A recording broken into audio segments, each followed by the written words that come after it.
Hello and welcome to today's episode of Platinum Talks Wealth. Emmy-nominated journalist Jennifer Rogers Markwell changed gears in her television career when she realized the need to help women make sense of investing. She regularly hosts educational workshops to empower women and others to take charge of their financial future. Now, join your host, Platinum Wealth Management President Jennifer Rogers Markwell, as she leads us into the world of money memories, money infidelities, and how these can mold our relationship with our personal finances as adults. Let's dive into today's episode.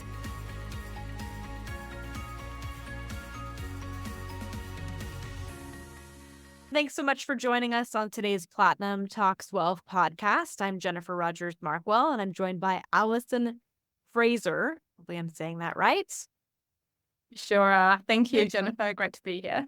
Yeah, thanks so much for joining us. So tell us all about who you are and why you do what you do. So I was a journalist for many, many years. I now work in communications. I help women in business to share their story and get free publicity for themselves without having to go down the route of hiring someone, because it is quite simple to get into those spaces just on your own, on only 2 feet. Well, tell us more about your journey from being a journalist, which my journey sounds like a little similar but different, right? From being a journalist and then navigating into what you're doing now. So when I was 12, I decided I wanted to be a journalist. And I was quite young. I was quite young. I know a lot of people still don't really know what they want to do, but I was really into reading the news and understanding what was going on in the world around me. And I ended up going to university and doing a degree in broadcast journalism. Struggled to get a job in radio after that, but then retrained to be a newspaper journalist because newspapers had always been where my passion was. And just ended up telling lots of people's stories and really enjoying that. I moved from the UK to New Zealand in 2003, and I've been here ever since. I worked on newspapers here as well, and now in the communication space in a hospital setting. So the hospital is my town, as it were, and I find the stories within the hospital space. And I've also got my podcast where I'm sharing what I've learned over the years with other people, not just keeping that information to myself. And I find that there's such an interesting overlap from, journalistic hat to podcast hat, right? There's so many stories out there to be shared, and everyone has a story. Every business has a story. Every person has a story. And I find that so fascinating. Are you finding that as you're transitioning into kind of your new career? I think so, yeah. And it's funny that I trained as a broadcast journalism. I trained as a broadcast journalist and I majored in radio at university. So I graduated in 1998. So it's taken me until now to actually put the radio things, at the forefront of what I do again. Podcasting is just like radio. I'm able to choose who I want to interview and the platform that it goes out on. I don't have to work in a studio and do what other people want me to do. That's a lot more fun. I agree with you, right? There's not the same constraint. You're able to really navigate and have folks share stories that maybe wouldn't be able to on other platforms. Mm-hmm. I find I love the autonomy of it because I've worked in newsrooms where you have to do the stories that the boss wants you to do, and you might not have any enthusiasm for it at all, but you've got to put on that fake enthusiastic, have that interest and then try to create something from it. And that's really hard when you don't have that joy for it to actually create something that other people will get joy from.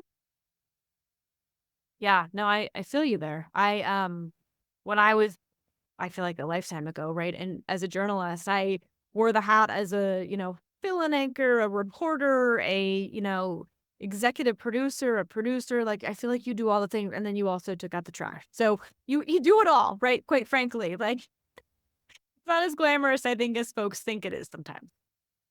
Definitely not. Yeah. Yeah. Well, so on this podcast, we kind of lean into also getting to know you, but then also talking about money memories and money or financial infidelity. When it comes to money memories, I know from my personal experience growing up the ranks of a journalist can be challenging financially. Um, for you, when you think back to a money memory, what resonates with you? What do you think of that really kind of helped maybe mold your relationship to money as an adult? I remember my first job, and I would get paid on the 15th of the month, and my flatmate would get paid on the 14th of the month. And we would all go out for a dinner, like a payday dinner, except they all got, like, there were three of them who got paid the day before me. So it was generally all based on their payday. And if the 14th was a Friday, that meant I wouldn't get my pay in my bank until the Monday. And I always remember feeling like worried about what I would be able to actually afford going out because, I was young and I lived paycheck to paycheck and I spent too much money on things that really weren't worth it. And there was that kind of inner shame really about not being good at managing money at that time, early 20s, and then trying to find the cheapest thing on the menu. And that resonates with me so much because I remember one of my memories thinking back as being a really young reporter and I was on air and I was, obviously you're so proud because you worked hard to get in the role that you're in and they're super competitive role. And I remember going through like a fast food restaurant drive-through to get fast food, right? Because I was exhausted. I'd worked 15 hours. It was something ridiculous. And I remember driving through and I remember there was a sign being on like the drive-through and it said they made like whatever dollar amount it was, but it was a whole lot more than what I made as a reporter on air that these folks were making in this fast food drive-through. And I remember thinking about that and I'm like, wow, young journalists or even older journalists, like newer journalists, and maybe even some that have been in the industry for a while, definitely have a financial struggle behind the scenes. And I don't think a lot of people realize that. It might look glamorous, but it's definitely not when it comes to the paycheck. Yeah, yeah. Interesting. Well, thank you for sharing that. I mean, you before we actually started recording, you were sharing with me some things about money differences and just your genealogy and your family and things. Would you be open to sharing that as well? Yeah, sure. So I've been doing my family history for the last year, and my dad was always pretty bad with money. And my mum, I wouldn't say she's bad with money, but she has come from a better place of wealth than what my father's family was. And I think it's like my great great great grandfather, he died at the turn of the 20th century, so like 1901, like that. And in his will, he left what would be the equivalent of £3 million to his widow. And then if I look across, the family tree to my great great grandfather on my father's side, they lived in poverty in this tiny little flat in Edinburgh. I've never seen them sign anything. It's always been marked with an X. So I'm guessing they were, illiterate. And they worked and the profession was cab driver. So I'm thinking like maybe a horse and carriage kind of taxi thing back in those days. So, lots of manual work. In my father's line, it's all manual labor. And in my mother's side, it's like officers of the British Army and, stockbrokers. And you often wonder, how did things end up in these two different families end up merging and creating someone like me? That's fascinating. I think when you start digging back, there's so many rocks to be unturned, and you're like, oh my gosh, like, wow. Mm. Yeah, it's really fascinating. And yeah, I find something every week that just amazes me. And the stars align, and here you are. Yeah. So, one other thing we like to talk through is financial infidelities, and that can mean different things to different people. What is a financial infidelity that you're open to, either that you experienced or that you've, witnessed someone else experience that folks could learn from? Well, I like to shop and my husband doesn't. We actually have separate bank accounts. We've been married 15 years and we have a joint bank account just for our rent. And so I basically see that my money is my money to spend on what I like. But he does seem to think that I buy too many dresses and too many leggings for my, to run in. So internet shopping, I do like to get home before him so I can, grab the parcel. And then when you wear it, it's like, oh, these are things. So I have these agents. But the company that the company I buy my dresses from and the company that I buy my tights from, I'm in communities for both. And I see other people like, oh, could you put on here, congratulations on winning this item? And so I've never done that because I'm quite happy to own that, yes, I have paid for these. And you might not think that I need them, but they bring me joy. But I don't actually pretend that I've won them. I find You are listening to the Platinum Talks Wealth podcast. Hey, it's Jennifer. I wanted to take a quick break to remind you that you are worthy to have a seat at the table when it comes to money and your finances. We, both me and my team at Platinum Wealth Management, want to meet you where you are, whether you're starting out, starting over, or have been investing for years. Reach out to us at platinumwealth.net or call us at 775-717-0001. We'd be honored to help. And now, back to the podcast. I think that's more of an infidelity than just nicking the package in. Yeah. And I mean, stories from, leggings to dresses to expensive jewelry to vehicles. I mean, there's a whole laundry list, right? I think women have worked hard to have their own money, so we should also have the autonomy to do what we want with it. Yeah. And you brought up a point too. So keeping separate bank accounts, and you said that your husband's very on top of finances and doing his thing too. When you both kind of communicate through money, what does that look like for both of you? I know. I mean, he bought himself an e-bike for his birthday just last week, and I only found out about it because our son said, "Dad's got an e-bike." And I'm like, "What?" And he's like, "I've had this. I've had it for a while. I've been using." No. He said, "Oh, I was trying to keep it a secret till my actual birthday." So a surprise for everyone? Yeah, but I mean, we buy the things we need when we want them. And he's terrible to buy for his birthday because he has everything he needs or he wants. Or if he wants something, 2 months before his birthday, he's not going to say, "Oh, I'll get it for my birthday." Like, well, I can afford to buy it now. Yeah. And it's different when you come together and you have your own separate accounts and you're doing your own separate thing and you're buying what you need when you need it. So Yeah, I mean, I do the supermarket shopping, so I have a list and he puts on the fridge what things he wants on the list. But I'm basically the one that goes out to the shop and I buy it and then I bring them back and he likes or lumps it. But I don't buy anything that neither of us or, our son wouldn't eat. We don't buy junk food. yeah, so you're Bit of communicating. popcorns. You're communicating. Oh, it's good. Yeah. Well, talking about that too. So as we kind of wrap things up, one thing I like to talk through is what are tips or tricks that you use to utilize money in your household that other folks could also learn from? Well, I learned of a guy called Scott Pape, who was the barefoot investor. At the start of COVID, so roll back to March 2020, I wasn't working at the time and I was finding it hard to actually make ends meet for myself. And I think I found myself spiraling into a bit of a breakdown, to be honest. But I ended up being asked by someone who knew me from my previous work as a reporter on the local paper to come and work within the hospital to help them with COVID. They needed a social media presence and they didn't have one. And the Ministry of Health in New Zealand had said, "This is what you must have, right now."